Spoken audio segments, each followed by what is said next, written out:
I thank the Leader of the House for answering the business questions. And before we come to the statement, I would remind the House that the individual in question has been charged with criminal offences and that the House's sub judice resolution applies to those charges. Members should therefore take care to avoid referring to the details of those charges or saying anything which assumes the guilt or innocence of the individual concerned. Statement, Lord Chancellor and Secretary of State for Justice. Madam Deputy Speaker, thank you. With your permission, I would like to make a statement on the escape from HMP Wandsworth yesterday morning, Wednesday the 6th of September, of a prisoner by the name of Daniel Abed Khalife. Daniel Khalife was remanded in custody at HMP Wandsworth on the 28th of January this year, having been charged with offences alleged to have taken place in 2021 while he was serving in the armed forces. As you, Madam Deputy Speaker, have already indicated, the House will understand that while there is a live criminal investigation in progress, there are limits on what I can properly say. Daniel Khalife will be caught in due course and will face a trial. Nothing should be said in this House or elsewhere that might prejudice those proceedings. So let me assist the House with what I can say. At approximately 7:30 yesterday morning, a vehicle which had made a delivery to the prison's kitchen left HMP Wandsworth. Shortly afterwards, local contingency plans for an unaccounted prisoner were activated, and in line with standard procedure, the police were informed. The prison was put into a state of lockdown while staff attempted to determine Daniel Khalife's whereabouts. The vehicle was stopped and searched by police after the alert was raised. Strapping was found underneath the vehicle, which appeared to indicate that Daniel Khalife may have held onto the underside of it in order to escape. The search is underway. His Majesty's Prison and Probation Service are giving every assistance to the Metropolitan Police's operation to recapture Daniel Khalife and return him to custody. As has been made clear by the Metropolitan Police, there is no reason to believe he poses a threat to the wider public. Yesterday, when I was first briefed on this grave security breach, I spoke to the Governor of HMP Wandsworth and senior HMPPS leaders to establish what was known about the escape and seek assurances about the immediate measures being taken to ensure the security of the prison. I made clear then, and I reiterate now, that no stone must be left unturned in getting to the bottom of what happened. Who was on duty that morning? In what roles? Ranging from the kitchen to the prison gate. What protocols were in place? Were they followed? Second, I have ordered an investigation into the categorisation decision by HMPPS. Were all relevant matters taken into consideration in determining where in the custodial estate Daniel Khalife should be held? In both cases, I've asked for the preliminary findings to be with me by the end of this week, and an assessment will be made then about what can properly be put into the public domain. I have also decided there will need to be an additional independent investigation into this incident, and that will take place in due course. I want to turn, Madam Deputy Speaker, to the wider prisoner cohort held by HMPPS. In light of these events, I've ordered 2 urgent reviews. First, into the placement and categorisation of everyone held in HMP Wandsworth, and second, into the location of all those in the custodial estate charged with terrorism offences. Let me turn now to the issue of prison security. As the House will no doubt be aware, escapes from prison are extremely rare, and the numbers have declined substantially in the last 10 to 15 years. This has been due in considerable part to sustained investment in improved physical and intelligence security. That includes investment of £100 million in the period since 2019 on measures such as enhanced gate security with X-ray body scanners, which has driven up the fines of drugs, weapons and other contraband, including tools that could be used to aid in escape from prison. HMPPS has also enhanced intelligence and anti-corruption operations in prison, working more closely than ever with partners including the intelligence agencies. This has involved productive initiatives such as setting up the joint Counter-Terrorism, Prisons and Probation Hub. Madam Deputy Speaker, Daniel Khalife will be found and he will be made to face justice. I commend the statement to the House. Shadow Secretary of State, Shabana Mahmood. Thank you very much, Madam Deputy Speaker, and I thank the Secretary of State for advance sight of his statement, and I would like to reiterate our support for the police and all of those who are involved in the search to recapture Daniel Khalife, and I very much hope that that search will be brought to a swift and successful conclusion so that the rest of the legal process may take place. Madam Deputy Speaker, this is an extremely serious matter, and it has highlighted catastrophic and multiple failures, not just in respect of this case, but of our wider criminal justice system. It simply beggars belief that a man being held on suspected terror charges was able to escape a prison by clinging to the bottom of a food delivery van. The simplest question for the Justice Secretary today is how on earth was this allowed to happen? How is such an escape even possible? And nothing that he has said to the House today so far gets us remotely close to a full answer to this central question. Now, I know he will say when he responds to me that it is early days, that he has ordered the relevant investigations and they must have some time to conclude. But with respect, Madam Deputy Speaker, it gives me no confidence that the Secretary of State has today arrived with a list of very basic questions that, frankly, he should already know some of the answers to and be able to share with the House today. I note with complete agreement both what he says and your direction, Madam Deputy Speaker, that nothing must be said, either in the Chamber or indeed anywhere else, that may prejudice any future trial or indeed the live operation that is currently underway. But the circumstances and the facts of the escape itself are a separate matter that it is of legitimate and urgent concern to this House and also to the wider public, and that is separate from the nature of any and all charges that will form the basis of future trials or other investigations. And really, the Justice Secretary does need to give much fuller answers to the House today rather than a list of his own questions. And so on the circumstances of the escape itself, can he at least tell the House when he responds how many staff were on duty at Wandsworth Prison yesterday? Is he confident, and can he tell us that all of the relevant searches were done, and where there are failures, perhaps the number of protocols that he is concerned may have been breached? Will his investigations assess the quality of the training and the experience of prison staff at HMP Wandsworth? And will he be bringing in any additional expertise to assist with those matters whilst he is getting on top of the facts himself? In respect of the categorisation of this particular prisoner, Madam Deputy Speaker, why was a suspected terror offender held at a Category B jail whilst on remand, despite many other suspected and indeed convicted terrorists being held in the high security estate? Why was Daniel Khalife moved from Belmarsh to Wandsworth? And can he at least tell us whether a risk assessment before any such move took place was undertaken? That is at least a yes or a no answer. Can you tell us how many similar suspects are in Category B or indeed HMP Wandsworth, and what is the timescale for such an assessment? In relation to the two urgent reviews, may I say to him, with respect, it should be a relatively short exercise to get across the detail and indeed the total number of the current prison population at Wandsworth, and the fact that the Justice Secretary hasn't come to the House with even that small amount of detail, I think, I do have to say, Madam Deputy Speaker, is unacceptable. On the issue of the location of all of those charged with terror offences, can you tell us the total number of the individuals that are being considered in this category as of today across the whole of the prison estate?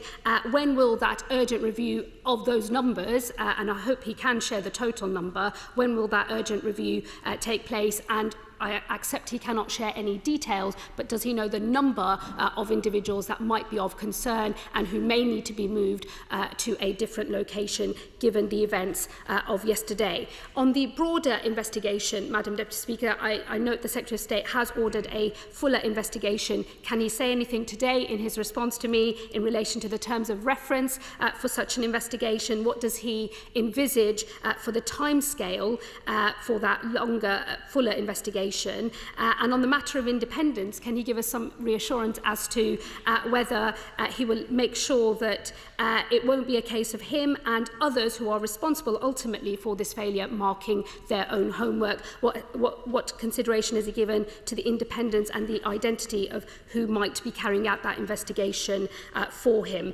Madam Deputy Speaker, the developments of the last 24 hours have shown us yet another example of the Conservative mismanagement, which has meant that they are unable to run vast swathes of the public realm, whether it be schools threatening our children's education and their learning, or now with a terror suspect on the loose. Ultimately, one of the main functions of government is to keep its citizens safe. And on his watch, Madam Deputy Speaker, courts are in crisis, probation is in crisis, the CPS is in crisis, and prisons are in crisis. So finally, when will the Secretary of State get a grip? Well, thank you, Madam Deputy Speaker, and can I begin by welcoming the Right Honourable Lady to her place.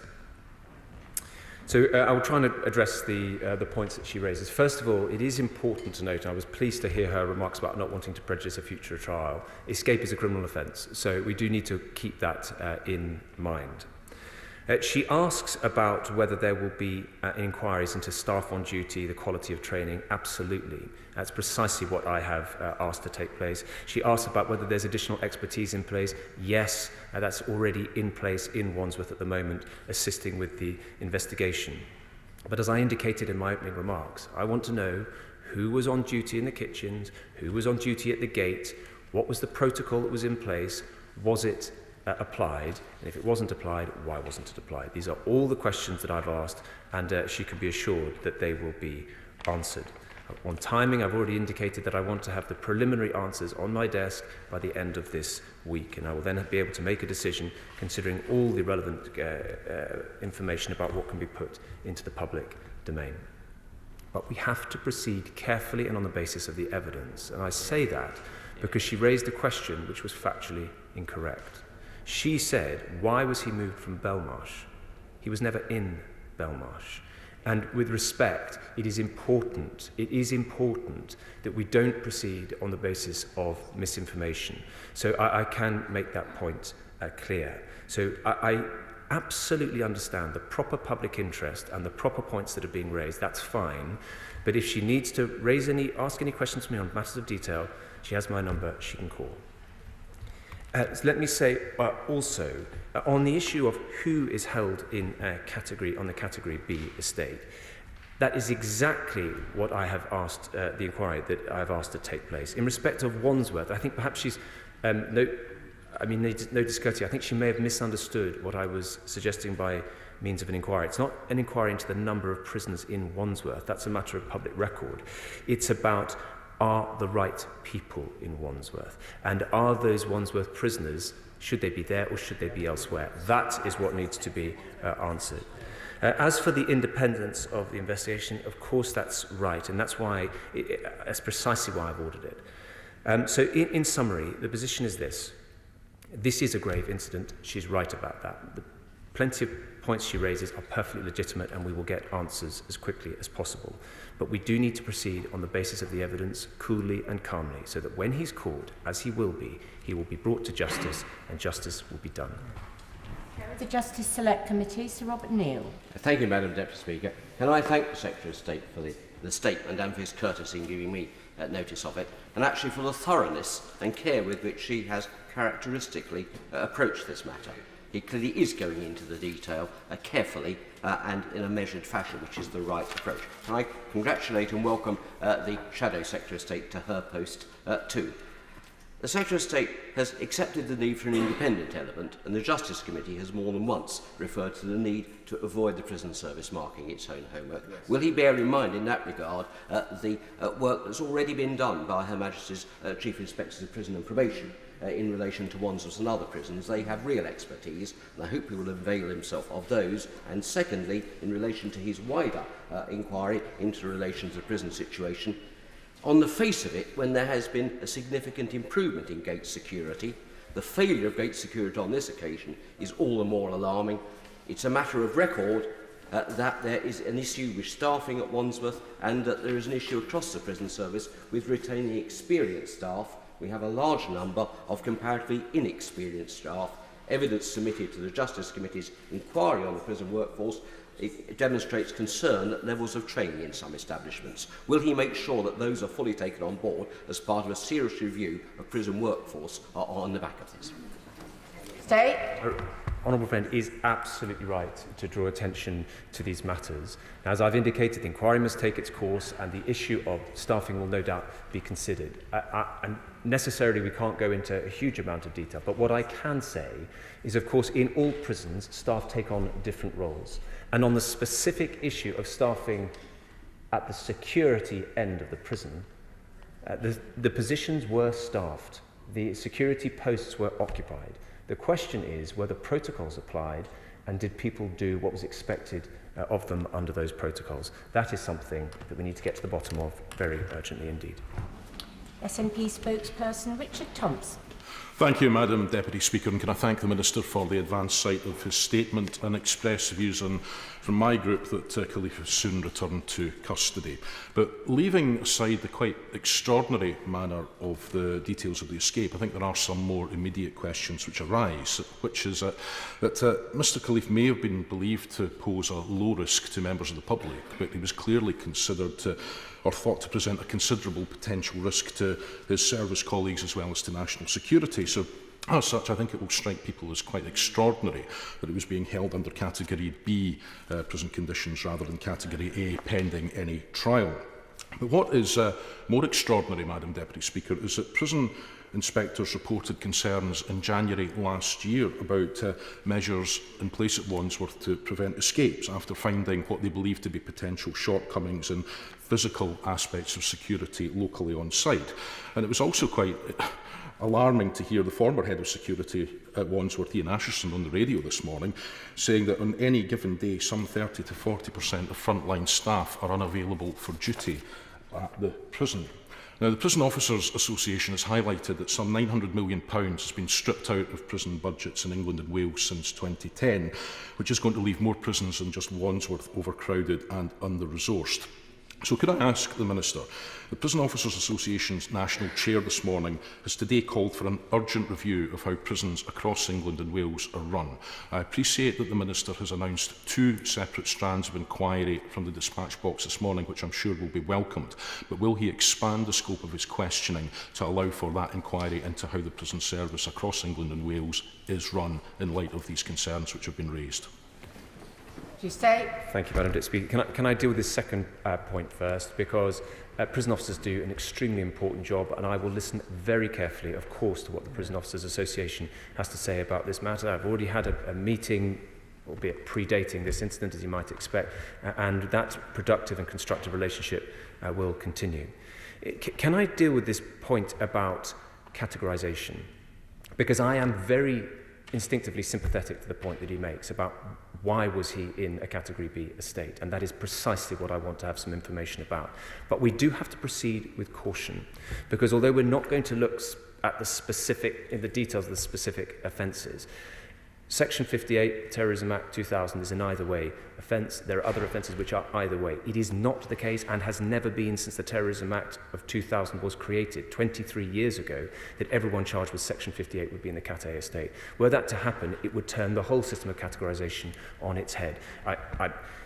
It's an offence I've prosecuted many times in the past, and so we do need to ensure that we're looking at the detail of what he was charged with and the specific risk or otherwise that he may have presented. Mark Fletcher. Thank you, Madam Deputy Speaker. I echo entirely the Chair of the Select Committee's comments about the tone and thoroughness of the Lord Chancellor's statement, and in particular his commitment that no stone will be left unturned. And yet, the presence of strapping on the underside of the vehicle would seem to indicate that there may have been some planning involved in this. And further to the Lord Chancellor's questions in regards to protocols and staffing arrangements, are there any implications that he may have had some assistance in this particular escape? Secretary of State. I thank the honourable gentleman. I hope he won't take it as a discourtesy to say there's nothing that has occurred to him about lines of inquiry that hasn't, I can say, occurred to me, to my ministerial colleagues, and indeed to members of HMPPS. All lines of inquiry are being considered, and all the ones that I'm sure around this House are occurring to members here. Dr. Rosanna Allen-Carr. Thank you very much, Madam Deputy Speaker. Local people in Tooting are alarmed that someone was able to escape from what is supposed to be an extremely secure prison. A few months ago, Madam Deputy Speaker, I raised the issue of low staffing levels with the Justice Secretary because I had concerns after speaking with local trade union, the Battersea and Wandsworth Trade Union Council. My parliamentary question revealed that, shockingly, only 7 prison officers turned up for a night shift last December to cover 1,500 inmates. It's unworkable and unsafe. Staff are having to do double shifts with officers facing violence, abuse and struggling with their mental health. This makes staff retention impossible. In these circumstances, undoubtedly mistakes like this will happen. Since I raised the alarm many months ago, can the Secretary of State list the meetings he has held with the prison leadership? Can the Secretary of State also tell us what the average number of staff is per shift at Wandsworth Prison and the number of staff forced to take payment plus overtime shifts? Sadly, Madam Deputy Speaker, this isn't the only significant challenge the prisoners faced recently.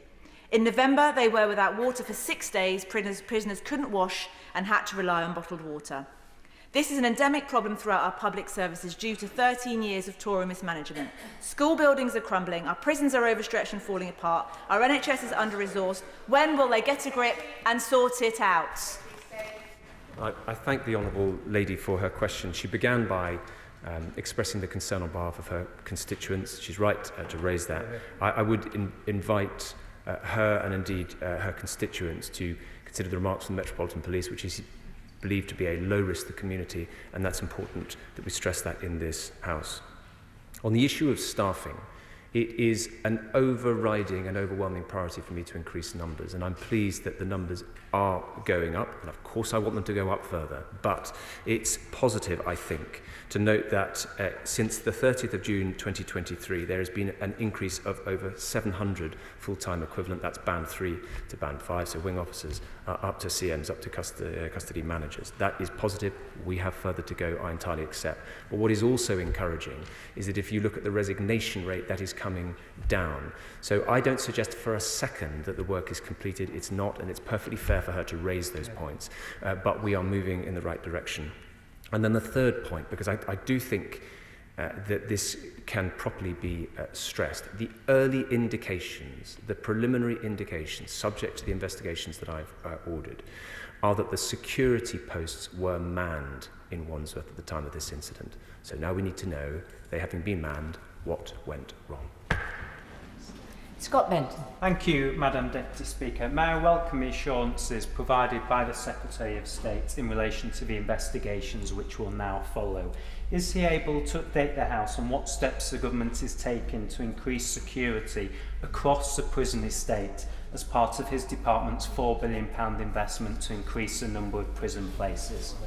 Well, I'm grateful to my honourable friend. It's worth stepping back and reflecting for a second that the programme of infrastructure investment in the prisons is the second only in government to HS2. A huge amount of investment is going into our prisons, and I've seen what that can implement. I've been to HMP 5 Wells, I've been to Foss Way, Millsyke is under construction. These are modern, safe, secure, decent, rehabilitative prisons. But on the specific point he raises about security, in addition, we have put in as part of that overall scheme, we have put in £100 million into enhanced gate security, also X-ray scanners which can check for illegally concealed contraband. That is driving up seizures and driving down violence in prisons. Of course, there is more to do, but that investment is yielding really significant results.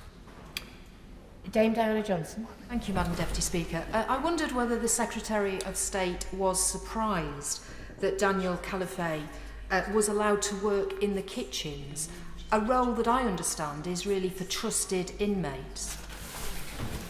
Very grateful to the Honourable Lady. That is precisely a question that has occurred to me, and that is precisely what I want to have answers on. I would hope and expect by the end of this week, but certainly in very short order.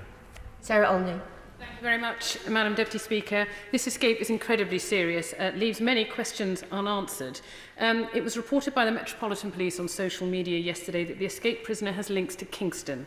Now, my constituents and the constituents of my right honourable friend, the member for Kingston and Surbiton, will naturally be very concerned. I appreciate that the Secretary of State will be limited in what he can say in relation to the operation to apprehend the prisoner, but I'd be grateful for any statement he can make that would provide reassurance to my constituents and residents across South West London.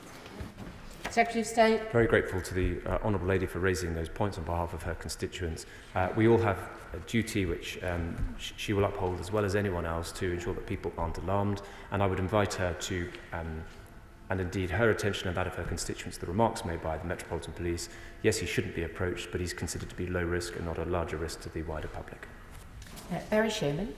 Madam Deputy Speaker, can I remind the Justice Secretary that this is a very serious incident. Any prison escape is serious, but we should put it in perspective. I can remember before, when he was very young, and even I, before I was a shadow prison policing minister, can remember back in 1966, one of the most notorious spies and traitors, George Blake, escaped from Wormwood Scrubs. Absolutely startling and disgraceful lapse of security, and he finished his days living things in the mid-90s in Moscow. In the present circumstances, yes, there should be a thorough inquiry, but yes, all of us interested in the justice system knows prison overcrowding is a serious problem, and the excellent men and women who work in our prisons are under tremendous stress. And please, this is a serious incident. I hope the guy gets captured quickly, but the fact and faces real justice. But can we please do something about the prison estate and the good people that man it? Secretary of State. I agree with all of his remarks. One of the things that is so important is every prisons minister, every Secretary of State, whether they're Labour or Conservative, will say, don't they do a wonderful job and it's a hidden service. I believe that to my bootstraps, and that's why I was up meeting the unlocked graduates in Leeds to thank them personally for what they do, and that's why we hosted a reception recently in number 10, because it is an incredibly important job, and it's beyond, I dare say, most of the people in this room, if I may make so bold. It requires huge judgment, huge courage, huge integrity, huge decency, and I pay tribute to all of them. Claire Anderson. Thank you very much, Madam Deputy Speaker. Along with other residents in South West London, my constituents in Putney are concerned about this incident, and I welcome the actions by the police, and I'm sure he will be swiftly detained. I visited Wandsworth Prison in June, and as I was arriving, 6 members of staff were being taken to A&E because they'd just been assaulted. Levels of staff shortages and inadequate staff training have been raised by Prison Officers Union to myself and others for a long time. I welcome the Minister's inquiries. I welcome the fact that the points where the person absconded were being staffed. However, I hope that the Minister will still look into the low levels of staffing shortages in Wandsworth and the inadequate staff training that is being raised by prison officers who, I agree with the Minister, do a fantastic job, but in very, very difficult circumstances in Wandsworth, which is a very overcrowded prison. Secretary of State. Well, I thank the Honourable Lady for raising those points. She's right about staffing and we need to drive it up. But as I indicated, the things that we have done which make a meaningful difference, and I was down at HMP ISIS speaking to a Band 3 officer about precisely this, rolling out body-worn video across the estate, because it's an incredibly important tool to dial down potentially volatile situations and, if they're not dialed down, to capture the evidence to ensure that justice is done. That is making an enormous difference to help bring down violence. But also, if you then look at the impact that has on recruitment and retention, the resignation rate is going down, the numbers we're recruiting are going up. So the point she makes is in principle are fair, but equally in that spirit of fairness, I think it's also important to note that there are some very positive trends that we will build on and develop further. Yeah. Andrew Gwynn. Thank you. Can I thank the Lord Chancellor for the statement and the update that he's given to the House this morning. He may well have seen the media speculation that Khalife was missing for around an hour before prison staff noticed. Is that correct? And if it is, what reassurances can he give that procedures will be tightened up, not just in this particular prison, but across the estate? Thank the Honourable Gentleman. It's one of the very issues that is being looked into urgently. Jim Shannon. Thank you, Madam Deputy Speaker. Can I thank the Minister very much for his response. It's very obvious from the Minister's response that he has taken this issue very seriously, and the response that he comes forward as Minister will be one that we will all welcome.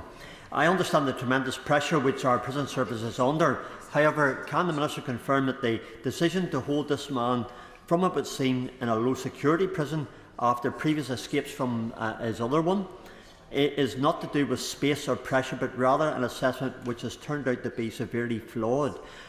What is needed is a review of the procedure that was used urgently. And can I also ask the Minister, is it possible to share the findings of the inquiry that will take place with the other administrations, for instance, the Northern Ireland Assembly and the Policing and Justice Minister? Thank you. Can I thank the Honourable Gentleman? He asked a really probing and important point, if I may say so. So, the decision about where he was held was based upon an assessment of the circumstances relating to that individual and the alleged offending, not about whether there was space in the Category A estate. There's space to put him there if that would have been the right assessment. But what we have to get to the bottom of was that exercise properly conducted, and that's one of the reviews. To his second point about whether it can be shared, my strong instinct would be whatever can be shared should be, so that across the United Kingdom of Great Britain and Northern Ireland, that any learning can indeed be absorbed as broadly as possible.